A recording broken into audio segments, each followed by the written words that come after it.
لکھی رہ گئی 246 کہ بندے کے کفر اور ایمان، شرک اور اسلام کے درمیان فرق ہی نماز ہے. یہ حدیث مسلم میں ہی لکھی رہ گئی کہ ابن مسعود رضی اللہ تعالیٰ عنہ کہتے ہیں کہ جماعت کے ساتھ نماز پڑھنا یہ سنت خدا ہے، یہ تمہارے نبی کی وہ سنت ہے جو اللہ نے انہیں عطا کی، اگر اسے چھوڑ دو گے تو برباد ہو جاؤ گے. رسول اللہ کے زمانے میں اگر کوئی بیمار بھی ہوتا اور 2 بندوں کے سہارے مسجد میں آ کے نماز پڑھ سکتا تو اس کی کوشش ہوتی کہ میں مسجد میں جماعت سے نماز پڑھوں، کہیں مجھے منافق نہ شمار کر لیا جائے. جماعت چھوڑنے پر رسول اللہ کے زمانے میں سمجھا جاتا تھا صلی اللہ علیہ وآلہ وسلم کہ بندہ منافق ہے. صحابہ کرام کو، اہل بیت کو کب معلوم تھا کہ ایسی امت بھی آنے والی ہے جو آپ سے بڑا عشق رسول ہونے کا دعویٰ کرے گی اور نماز ایک نہیں پڑھے گی؟ تو وہ کہتے یار یہ تو بڑا آسان اسلام ہے. تو یہ حدیثیں تو مسلم شریف میں لکھی رہ گئی، پریکٹیکلی کس نے عمل کیا اس کے اوپر؟ یہ حدیث ترمذی میں لکھی رہ گئی کہ ہمارا اور منافقین کا عہد نماز کی بنیاد پہ ہے، جس نے نماز چھوڑی اس نے کفر کیا. یہ صحابہ کرام علیہم رضوان کا فتویٰ ترمذی میں ہی رہ گیا.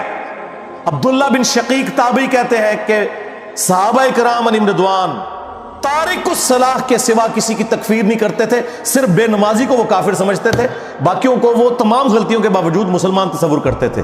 اندازہ کریں، یہ ترمذی میں لکھا رہ گیا جناب. ہاں، ہم جب چیخ کے یہ باتیں بیان کرتے ہیں لوگ کہتے ہیں یار یہ کس قسم کی باتیں کر رہے ہیں، یہ کہاں پہ لکھی ہوئی ہیں؟ سرکار کتابوں میں لکھی ہوئی ہیں. یہی تو ہم آپ سے کہہ رہے ہیں کہ مرنے سے پہلے اے مسلمان کر لے اس پہ غور، کتابوں کا خدا اور ہے، بابوں کا خدا اور. یہ حدیث ابو داؤد میں ہی لکھی رہ گئی کہ بچہ جب 7 سال کا ہو جائے تو اسے نماز کا حکم دو، اور نہ پڑھے 10 سال کی عمر میں اسے سزا بھی دو، اور 10 سال کے بچوں کے بستر بھی الگ کر دو. یہ ابو داؤد میں لکھی رہ گئی حدیث. عمل کس نے کیا؟ یہ حدیث ابن ماجہ میں لکھی رہ گئی کہ نبی علیہ السلام نے فرمایا اے معاذ اللہ کے ساتھ شرک نہ کرنا، خواہ تمہارے ٹکڑے ٹکڑے کر دیے جائیں، تمہیں قتل کر دیا جائے، سولی دے دیا جائے، یا آگ میں زندہ جلا دیا جائے، شرک نہ کرنا. یہ پہلی نصیحت. اسی حدیث میں دوسری نصیحت، نماز نہ چھوڑنا. تمہارا اللہ کے ساتھ عہد نماز کی بنیاد پہ ہے، اگر تم نے نماز چھوڑ دی تو اللہ کا ذمہ اٹھ گیا تم سے. اور تیسری چیز فرمایا شراب نہ پینا، یہ تمام برائیوں کی جڑ ہے. تو یہ حدیثیں تو لکھی رہ گئی سرکار. یہ حدیث مسند احمد میں ہی لکھی رہ گئی کہ نبی علیہ السلام نے فرمایا کہ نماز قیامت کے دن نمازی کے لیے دلیل، نجات اور نور ہوگی، اور جو نماز نہیں پڑھتا قیامت کے دن نہ اس کے لیے کوئی دلیل ہوگی اللہ کے حضور بچنے کی، نہ نجات اور نہ کوئی روشنی، نور جو پولیس رات سے گزرنے کے لیے قرآن میں آیا نا وہ نور. اور پھر نبی علیہ السلام نے فرمایا کہ بے نمازی کا حشر اسی حدیث میں آتا ہے، فرعون، قارون اور حامان اور امیہ ابن خلف کے ساتھ ہوگا. ہاں جی، کچھ بھی ہے تیرے محبوب کی امت سے ہے.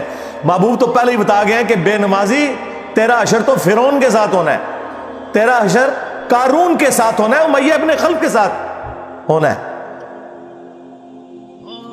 اور یہ تو میں آپ کو صرف ایک بات کر رہا ہوں. اب اگر میں قرآن کی توحید بیان کرنا شروع کروں تو قرآن کے پہلے صفحے کا ٹیسٹ دنیا کے کروڑوں مسلمان پاس نہیں کر سکتے. ایاک نعبد و ایاک نستعین، یہ قرآن میں لکھا رہے گا. ماشاءاللہ فجر کی نماز میں یہ پڑھ کے نکلتا ہے، اور مسجد کے ساتھ جو دربار ہے ریگولرلی حاضری دے کے اس بابے سے بھی مانگ کے گھر آتا ہے. تو کیا نماز تو پڑھی؟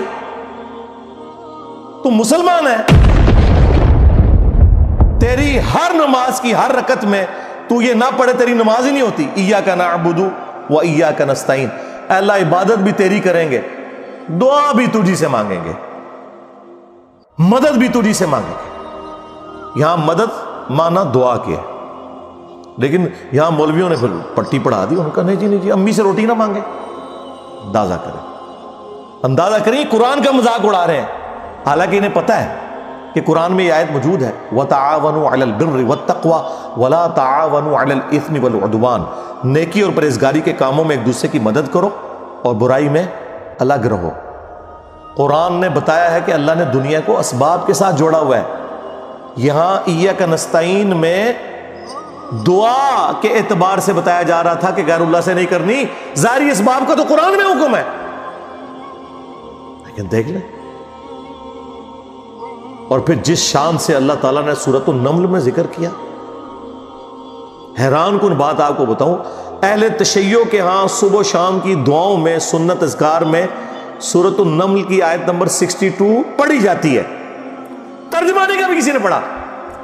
اور ہمارے جن اسٹوڈنٹس نے پڑھا جو شیعہ مکتب سے تعلق رکھتے تھے، کیونکہ میں نے اس آیت کو اتنی دفعہ کوٹ کیا، انہوں نے کہا ہم تو یہ صبح شام پڑھتے ہیں، ترجمہ پڑھا تو انہوں نے کہا یار یہ آیت پڑھ کے بھی سب سے زیادہ شرک ہم کر رہے تھے، کیونکہ اس آیت کے اندر کیا لکھا ہے؟ اَمَّن يُجِيبُ الْمُضْطَرَّ إِذَا دَعَاهُ، بھلا بتاؤ کون ہے جو تکلیف میں گھرے ہوئے شخص کی فریاد کو سنتا ہے، وَيَكْشِفُ السُّوءَ، اور اس سے اس کی برائی کو، تکلیف کو دور کر دیتا ہے، وَيَجْعَلُكُمْ خُلَفَاءَ الْأَرْضِ، اور تمہیں اگلوں کا خلیفہ کرتا ہے زمین پر، تمہارے ماں باپ کے مرنے کے بعد تم، تمہارے مرنے کے بعد تمہاری اولاد کو۔ اَإِلَٰهٌ مَّعَ اللَّهِ، کیا اللہ کے ساتھ کوئی اور معبود بھی ہے؟ قَلِيلًا مَّا تَذَكَّرُونَ، لیکن بہت کم ہی تم نصیحت حاصل کرتے ہو۔ بالکل صدق اللہ العظیم، بہت کم لوگوں نے نصیحت حاصل کی۔ اس آیت میں کلیئر کٹ لکھا ہے کہ جو اللہ کے سوا کسی اور سے دعا کرتا ہے گویا وہ اسے خدا بنائے ہوئے ہے۔ یا علی مدد کا مطلب سادہ نہیں ہے، اس کا مطلب ہے کہ آپ نے مولا علی کو اللہ کے مقابلے پر خدا تصور کر دیا۔ نہیں جی ہم تو انہیں اللہ کا بندہ مانتے ہیں، نہیں جناب، قرآن تو یہ کہتا ہے کہ اللہ کا بندہ مان کے یا بغیر بندہ مان کے، جب تمہارا یہ عقیدہ ہے کہ اللہ کے سوا کوئی تمہاری تکلیف دور کر سکتا ہے، جی پیچھے اللہ ہی ہے، اچھا اللہ پیچھے رکھنے ہستے ہیں؟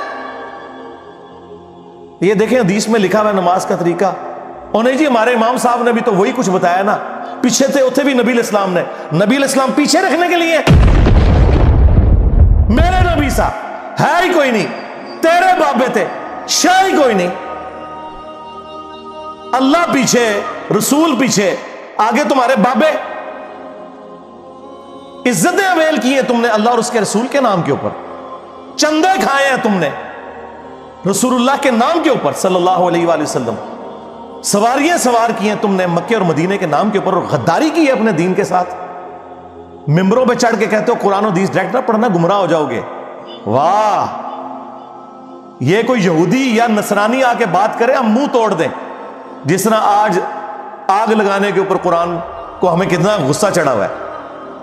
تیرا مفتی ہر جمعے کو کھڑا ہو کے کہ قرآن اور بخاری ڈائریکٹ نہ پڑھنا گمراہ ہو جاؤ گے، آگ تو یہ لگا رہا ہے، وہ آگ تو ایک دن تھی، اس سے کوئی فرق نہیں پڑا۔ قرآن کے ملینز آف کاپیز دنیا میں موجود ہیں، ملینز آف حافظ قرآن ہے، قرآن کو کوئی آگ نہیں لگا سکتا، دنیا سے ختم نہیں کر سکتا۔